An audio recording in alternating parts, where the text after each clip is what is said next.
the RS-232 interfacing sequences.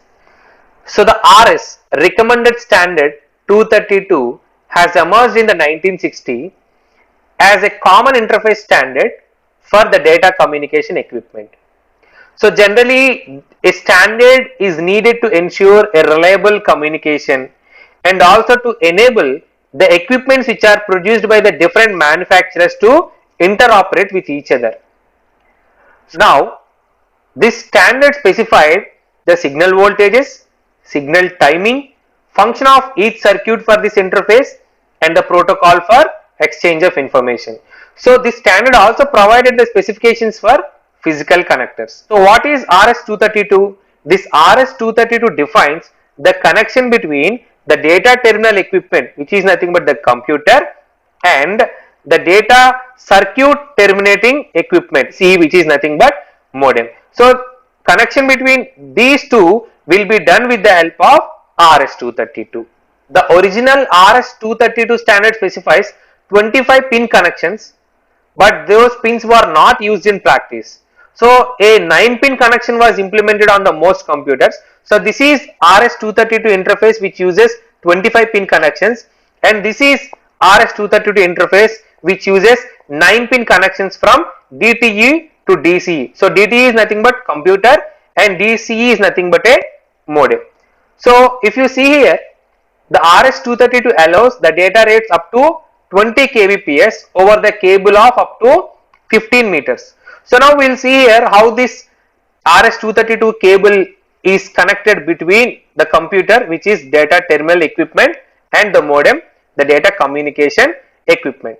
So the control circuits are used to manage the connection between this DTE and DCE. So we have a control circuits, so which manages the connection between this DTE and DCE, and we have a special hardware circuit called Universal Asynchronous Receive Transmit, or USRT, which is nothing but Universal Synchronous Receive and Transmit, so which controls the serial port in this given computer. So now you see here, this is the DTE. Now we have male DB25 connector here, and this is the interface cable, and this is female DB25 connector which is connected to the modem, and now again this modem is connected to the telephone line. So now this is a typical DTE and DCE interface we have, that is computer or a terminal, and this is a modem. So we have different types of pins here. The first one is positive ground, the second one is transmission, used for transmitting the information, the third one is for receiving the information, the fourth pin is for request to send, as we have already seen in the block diagram of modem, and we have also seen the request to send, clear to send signals while we were discussing about how data transfer is done in modem. So this is data set ready, this is common return, this is carrier detect, and this is data terminal ready. So by using all these different pins, now the modem is connected to the computer. So we shall see the different connectors and signals used in RS-232 interfacing sequences.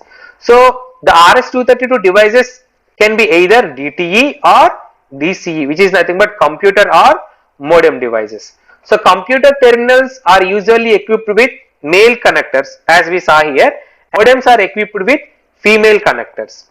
So now if you see here, these are the commonly used RS-232 signals. Transmitted data, that which is data transmitted from DTE to DCE, received data, data transmitted from DCE to DTE, request to send, that is it is given by the DTE to prepare the DCE to receive the data, and the next data terminal ready, data set ready, data carrier detect, and ring indicator. And now if you see here, these are all the 25 pins and their descriptions, that is DB25 pin connector, and this information is about DTE to DCE connection. So this is all about RS-232 interfacing sequences. So simply it is nothing but RS-232 interfacing sequence is used to connect this computer and modem. Thank you.